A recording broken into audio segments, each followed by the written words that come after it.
Prontinho. Pronto, então vamos lá. Então hoje vamos falar sobre o Evangelho de Marcos.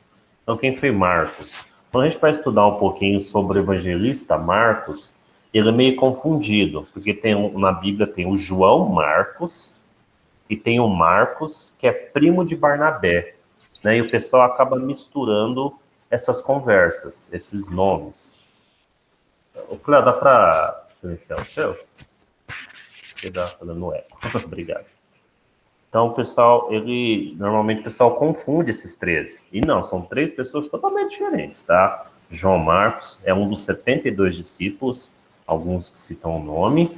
Tem esse Marcos, que é primo de Barnabé, e tem Marcos, que é o evangelista, que é filho de Maria, mas não é Maria, a mãe de Jesus, tá? É outra Maria.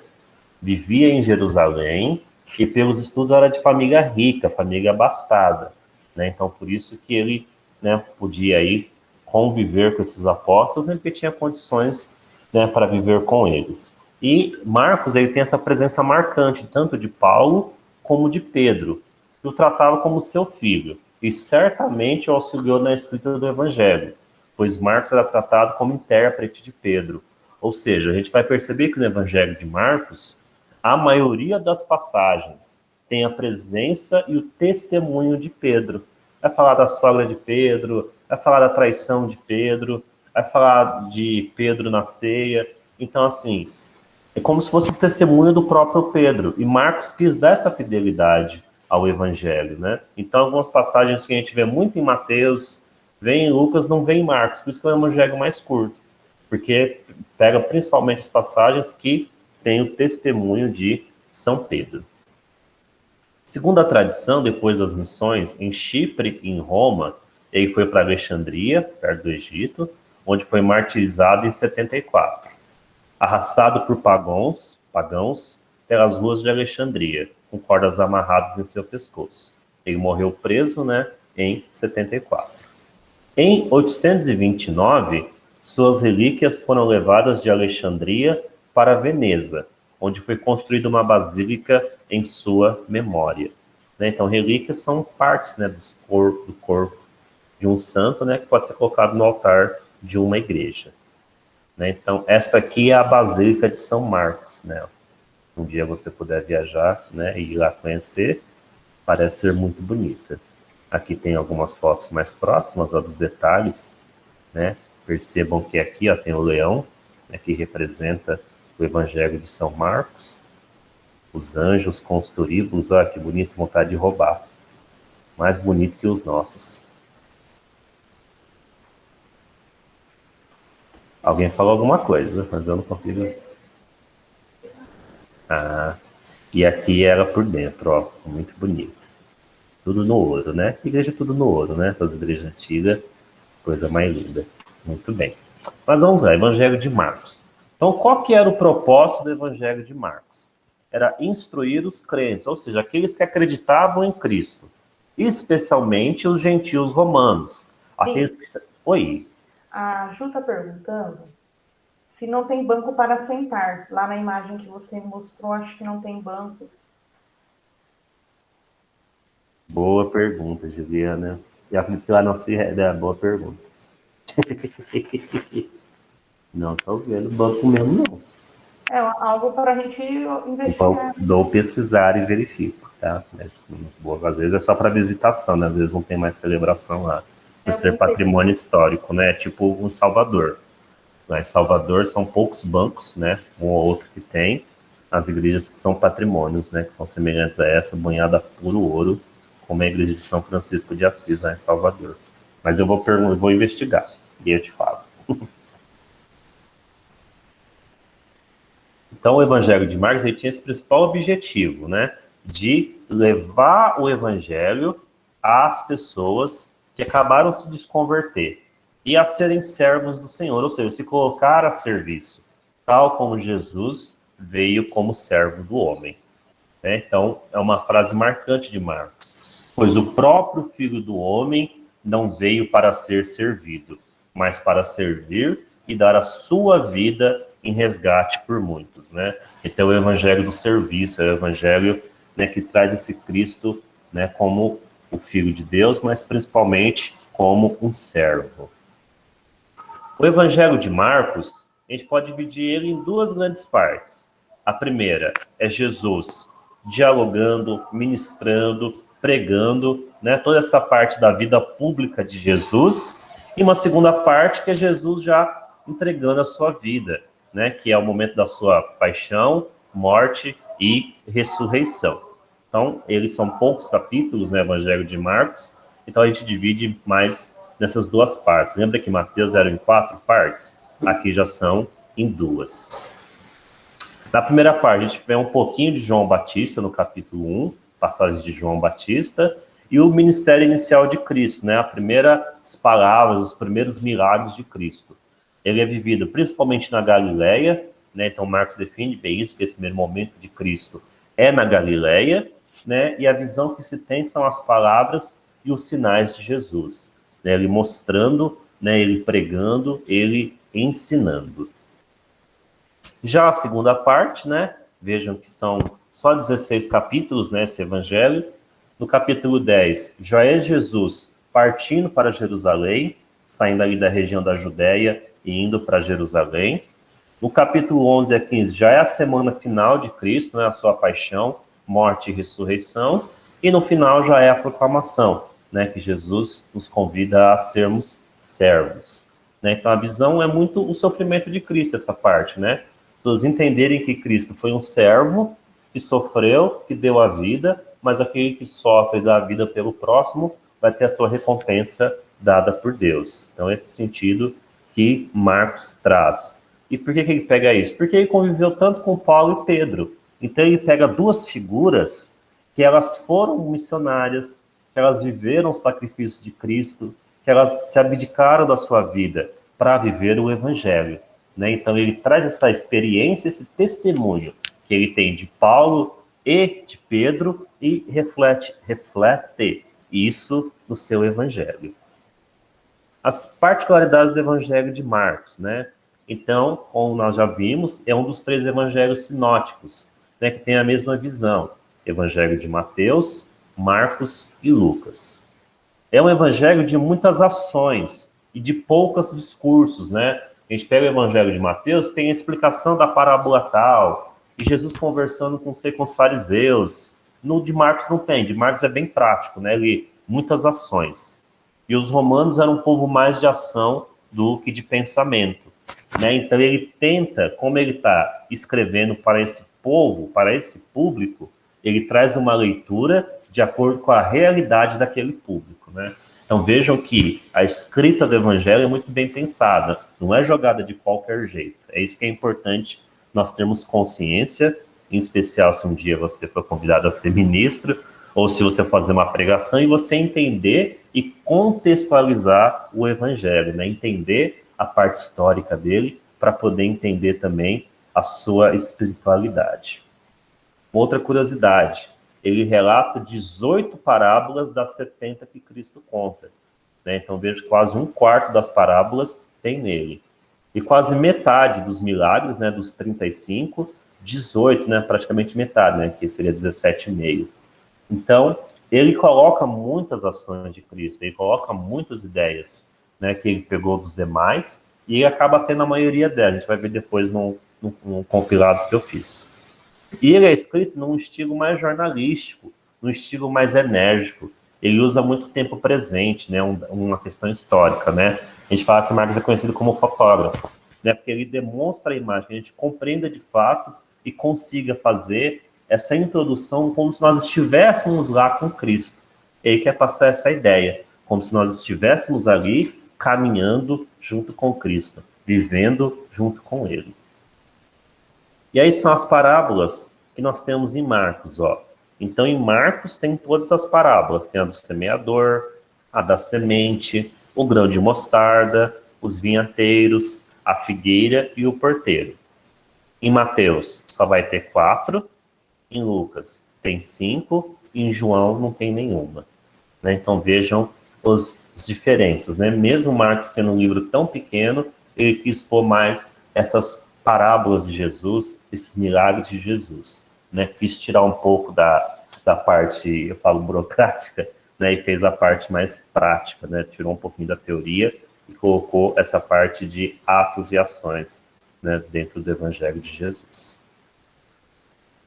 Outra particularidade, ele destaca o olhar e o sentimento de Jesus. Ele especifica nomes, lugares, horários, sentimentos das pessoas, e ele sempre aponta muito a popularidade de Jesus. Então veja que a ideia dele é sempre destacar esse Jesus como servo. Então ele mostra esse Jesus, né, com sentimentos, esse Jesus mais humano. E ele tenta mostrar que Jesus tinha isso, né? Estava em lugares conhecidos, estava em horários que faziam as coisas, eles mostravam que de fato Jesus existiu. Jesus vivenciou conosco, Jesus caminhou com a humanidade. Essa era a principal intenção do Evangelho de Marcos. E para finalizar, ele não agrupa eventos ou ensinamentos como faz Mateus, mas existe uma sucessão proposital e contínua dos feitos. Até, ó, agora vocês vão começar a ler o Evangelho com mais atenção. Dos 16 capítulos, 12 ele começa com a letra E, né, com E. O que é E? Quem é bom de português? Como que eu classifico gramaticalmente a letra E?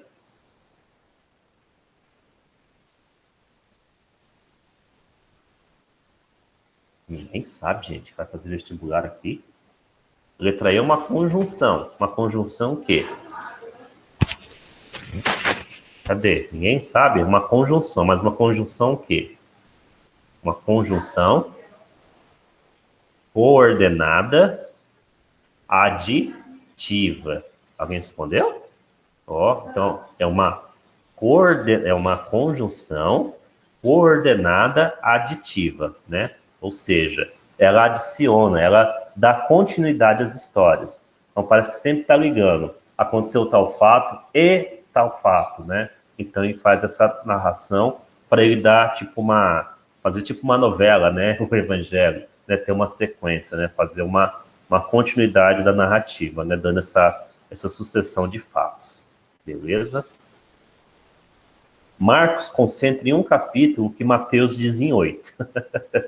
Né, o Sermão da Montanha, né, está ali no capítulo 5 ao 7, né, ele vai falando, no capítulo 5, 6 e 7, tem toda a parte do Sermão da Montanha. O Marcos já coloca tudo isso resumido no capítulo 1. Né, então você vê que ele, de fato, ele quer tirar essa parte teórica, né, e ser mais rápido.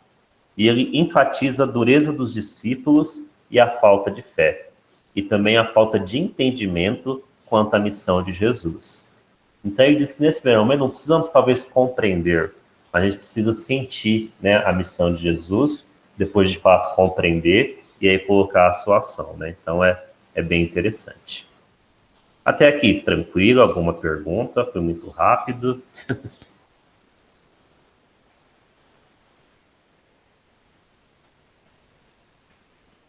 Não, tranquilo? Então, vamos lá.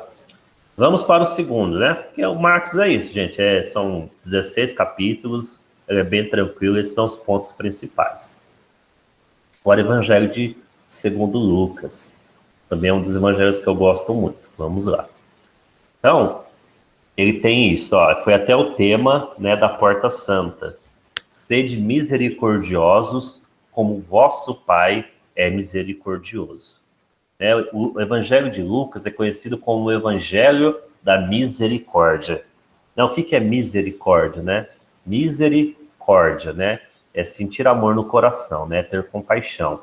Então, nós precisamos ter misericórdia. Como que isso é apresentado neste Evangelho? Vamos primeiro conhecer quem foi Lucas, né? Conhecendo o autor. Lucas é um médico amado, amigo e companheiro de Paulo em suas viagens missionárias.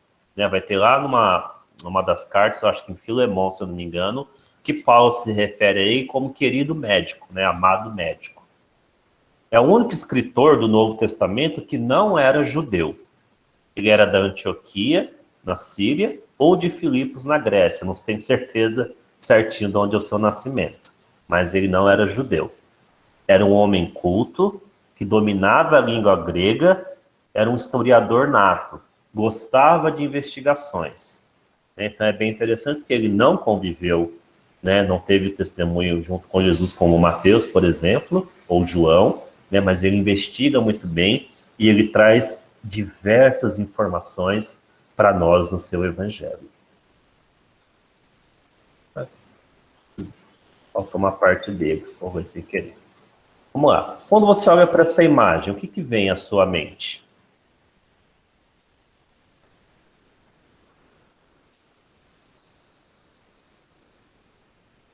Pode desligar, ligar o seu microfone, falar ou escrever no chat. Vamos lá.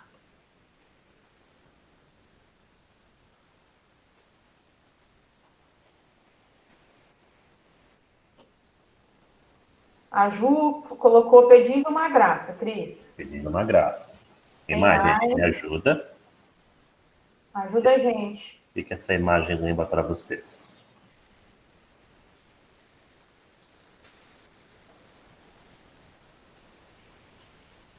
A Geisiane colocou pedindo misericórdia de nós. De misericórdia. A gente está precisando mesmo. A cruz é símbolo do que para nós cristãos?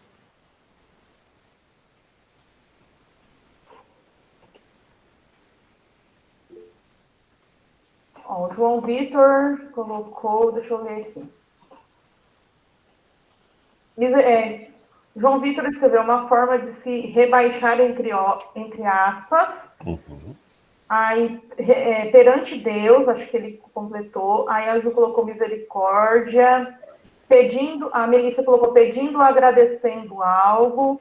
Agradecimento, vitória, cruz de vitória. A Geisiane colocou cruz de vitória ou de morte. Uhum. Vamos lá, para ver se eu confundi vocês. Esquece o carinha aqui e foca só na cruz. O que a cruz significa para nós cristãos? Quem morreu na cruz? Jesus. Morreu para quê? Eu só falei nas respostas. No salvar, salvação. Isso, né? Então, aqui, essa figura ela significa que nós acreditamos na salvação pela cruz, né? Então, o Evangelho de Lucas, ele traz isso. O hoje da salvação. Há um tempo em que se inicia e se realiza o projeto da salvação. E Lucas afirma isso no seu evangelho. Que tempo é este? É hoje. Hoje é o dia da nossa salvação. Não é amanhã, não foi ontem, não vai ser daqui meia hora, não foi daqui a 5 minutos. É agora, é hoje. E ele fala isso 10 vezes no evangelho de Lucas. Né? Então ele coloca que é um tempo histórico que se inicia com Jesus e que tem continuidade. Né? Jesus veio para nos salvar. E nós temos que dar continuidade a essa missão de Jesus. Ele não pode ter morrido numa cruz em vão. E no caso do Evangelho de Lucas, para quem que é essa salvação? Então ele coloca lá, para os pobres, para os excluídos, para os doentes, para toda a sorte de sofredores e perdidos. Depois ele avança para as multidões, ele fala que a salvação é para os pecadores, até ele chegar que a salvação é para todos. A salvação é universal. Então, tem na sua genealogia e tem 77 nomes, muito maior que o de Mateus, e vai até Adão. Então, ele demonstra que de Adão até chegar Jesus, a proposta de Deus sempre foi salvar a humanidade, a salvar cada um de nós, passando pelos excluídos. Porque vocês lembram que para os judeus, eles seriam salvos, né? Os que entendiam, né? Os que eram excluídos, que eram doentes, eles já estavam perdidos, né? Porque eles estavam doentes, porque alguém da família deles cometeu um pecado grave. Então, por isso que ele estava pagando com a sua doença. E Jesus vem demonstrar totalmente o contrário. A Geiciane não vale. Alguém conhece essa cidade? Não sei se a Geiciane já foi nela. Comenta aí, Geiciane, vê se mais alguém conhece. Aí, ó. Então fala. Quem conhece? Ah, a GCN já foi, ó. Até que não ajuda muito, né? Que a GCN já foi pelo mundo todo, né? Mas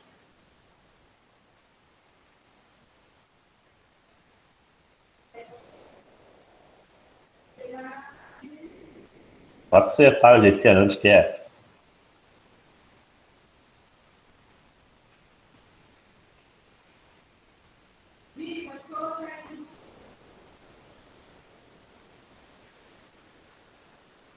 Ô, Gi, pode escrever aí no chat. Israel, Muro das Lamentações, da Lamentação.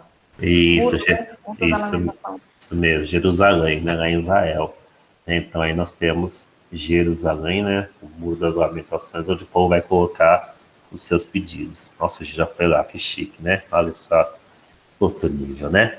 Então Jerusalém também é uma cidade muito falada no Evangelho de Lucas, né? Porque começa em Jerusalém e termina em Jerusalém, né? O Evangelho começa lá com Jesus indo para o templo e vai terminar com a morte de Jesus, né? E fala dele lá em Jerusalém. Em Jerusalém, Jesus é apresentado e vai aos 12 anos. Depois da saída da Galileia, tudo converge para Jerusalém, né? Então ele dá destaque a essa cidade. Em Jerusalém, Jesus dá testemunho, ele celebra a ceia e renova a aliança, ele diz que os discípulos não devem sair, o anúncio começa ali por Jerusalém, o testemunho começa em Jerusalém, e é em Jerusalém que acontece a vinda do Espírito Santo, né? Então ele dá essa intensificada referente a esta cidade de Israel. O que é isso? Cadê o Josias? Cadê o Josias? Quem sabe o que é isso? Você que não sabe, se não souber. O Palmeiras não tem mundial. Nada a ver, filha.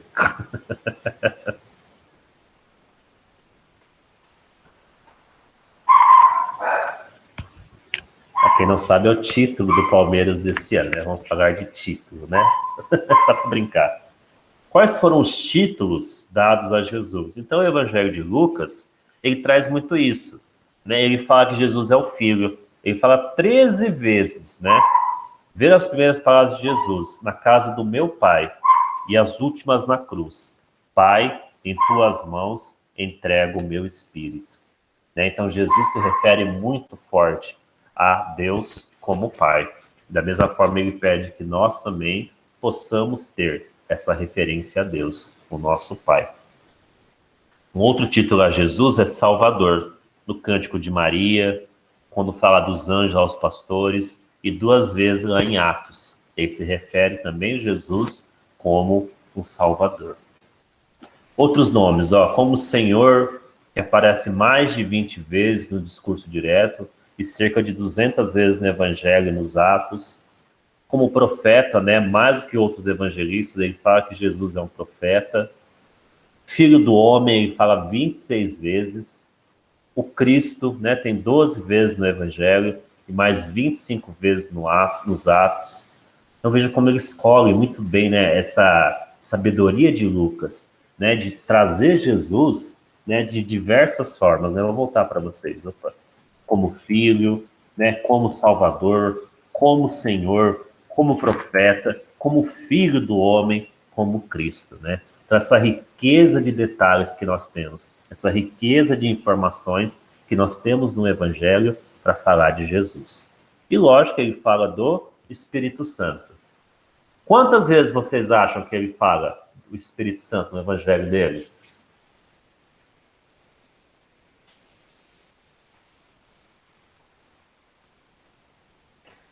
Pode digitar no chat que eu leio. Ele fala um tanto de vezes no Evangelho, um tanto de vezes no Atos. Vixe Maria, um montão. Olha as apostas, Cristiano. Não, eu não vou falar, vou chutar que vou dar um sorvete. 70 vezes 7 aqui, ó. 70 vezes 7 é boa. Juliana Quirino. Aqui, ó, ele fala 15 vezes no Evangelho e 55 vezes nos Atos, no livro do Atos, né? Está presente desde o início. Né? Ele fala, todos estão plenos, cheios, repletos do Espírito Santo. E os discípulos devem permanecer em Jerusalém para receber esse Espírito Santo. Então vejam, né?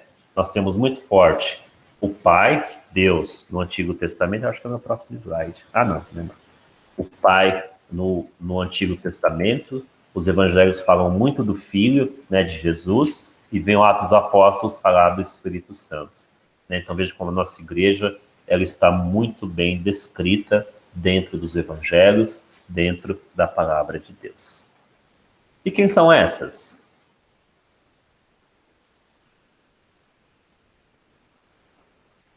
Mulheres.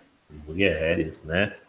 O Evangelho de Lucas também é um que dá um grande destaque às mulheres, né? Coisa que Mateus, Marcos e João não falam muito, eles não abordam, né? Já as mulheres elas aparecem bem no Evangelho de Lucas.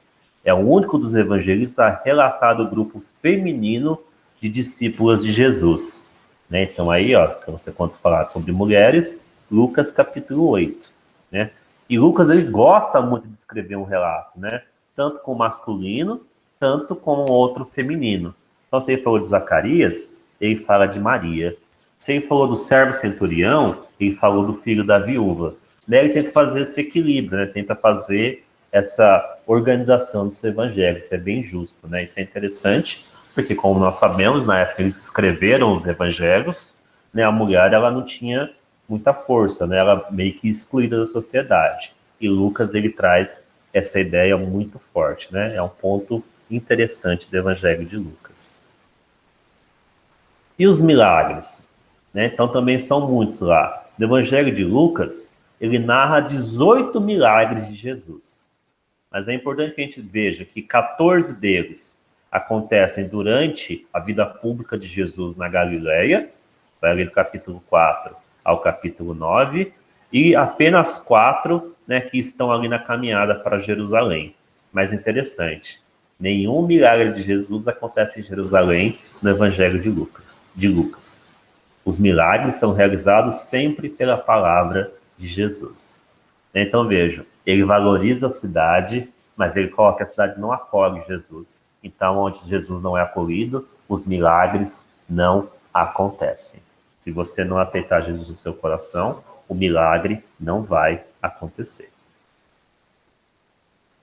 E essa imagem, quem lembra? Isso aqui é uma parábola. Qual parábola que é?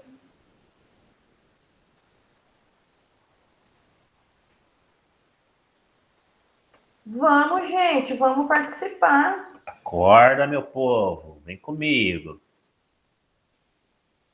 Abre esse microfone e fala comigo.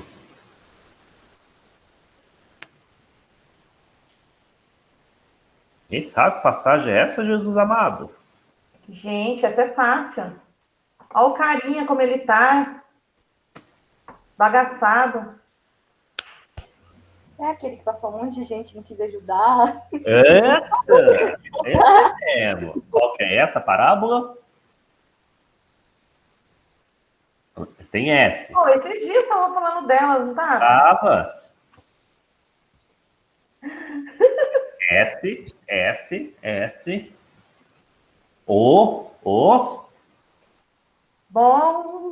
O bom? Meu Deus. Bom samaritano, Melissa. Meu Deus, Jesus me chicoteia, Jesus me arrebata. Então é a passagem do bom samaritano, né? Que passa fugiu agora, meu Deus do céu. Passa o levita, não tá nem aí. Passa o sacerdote, não tá nem aí. Passa quem? O samaritano. Aquele que era brigado com o judeu, aquele que tinha problemas políticos, ele que para e ajuda o judeu. E aí leva ele para a hospedaria, deixa um pouco de dinheiro, e caso precise de mais cuidados, na volta ele também vai dar, né? Então essa preocupação da misericórdia. Então o Evangelho de Lucas, ele traz muito também isso, a compaixão, esse amor, né, que Jesus tinha pelas pessoas. Né? Tem a passagem de Jesus diante da mulher viúva, que havia perdido o único filho, tem compaixão com ela.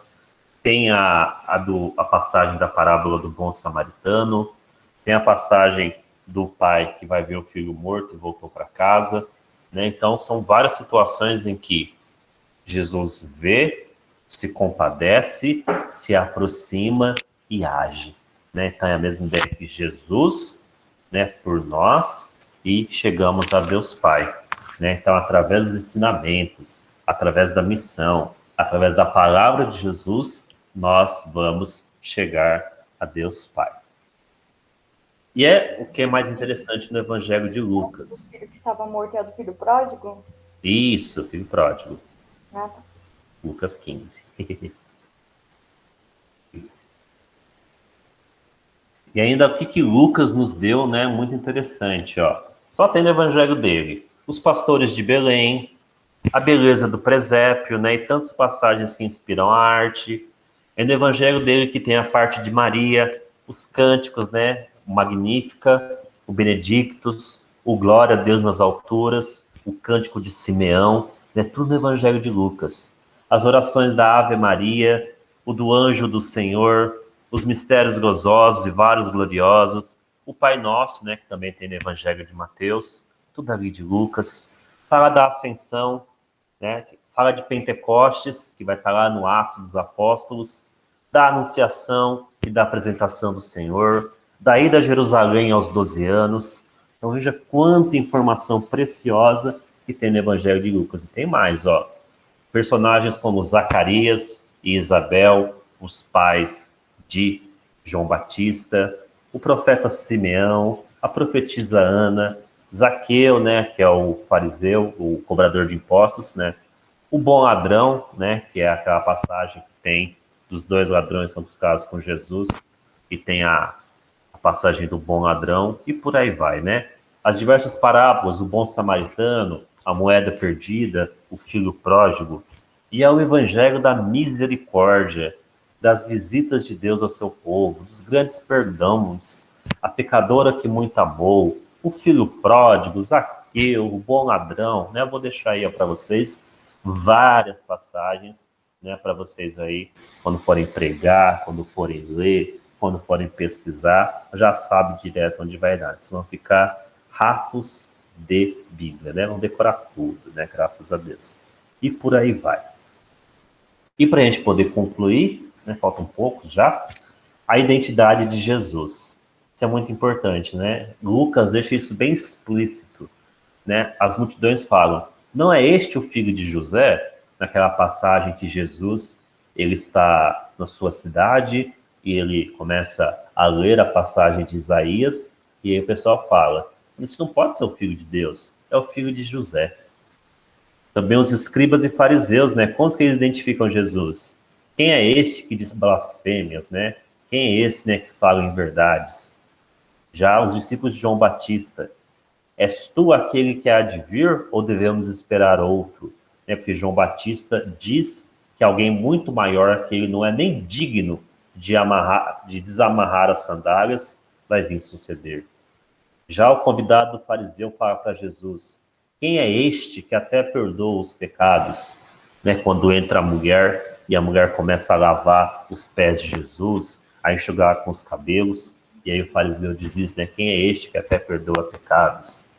Já os apóstolos lá no barco, quem é este que manda nos ventos e nas ondas e eles lhe obedecem?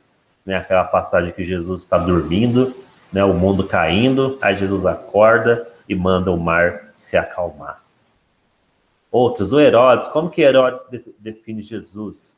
Quem é este, portanto, de quem ouço tais coisas?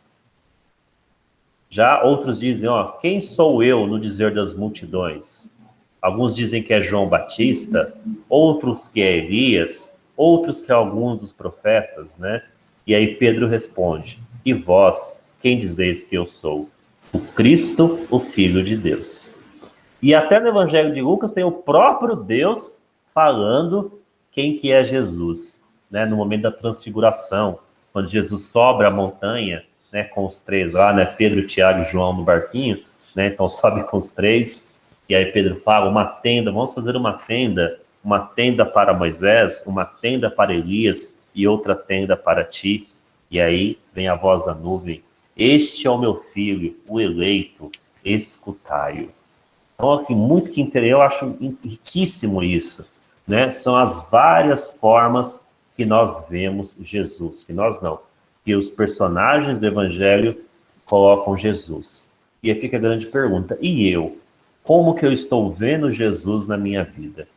Estou igual ao rei Herodes, né? Estou igual às multidões, né? Será que eu sou o filho do carpinteiro? Estou igual aos fariseus, né? Jesus só fala blasfêmias, né? Ou estou confiando como Deus, né? Ó, este é o meu filho, será que eu estou escutando Jesus? Então fica essa reflexão para nós. E para finalizar, pessoal, né? O Evangelho de Lucas, ele traz muito forte isso. Caminhamos na estrada de Jesus, né? Que é essa passagem. Era para passar essa aqui primeiro, né? O caminho dos discípulos de Emaús, né? Então, em Lucas, Jesus é o caminho, né? Coloca isso muito em Atos. Se alguém que vir após mim, renuncie-se a si mesmo, tome sua cruz e siga-me, né? Jesus vai à frente e todos os seguem, os apóstolos, os discípulos, as mulheres, as multidões, o próprio Cirineu, os amigos de Jesus. E o evangelho ele termina com essa passagem.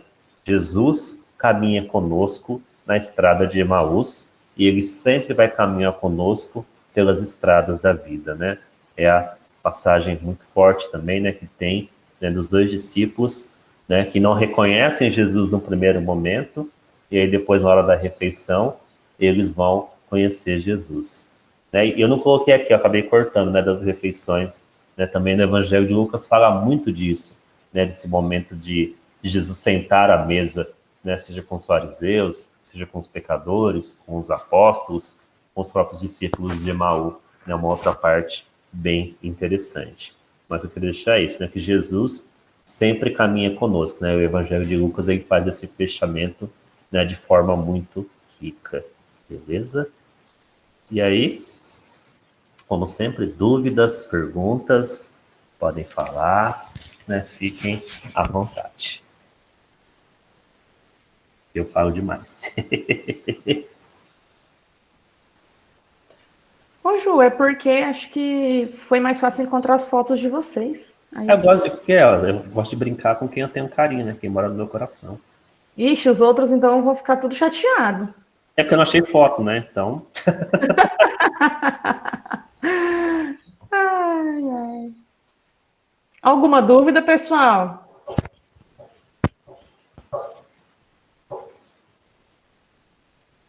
Vou tirar aqui minha cara.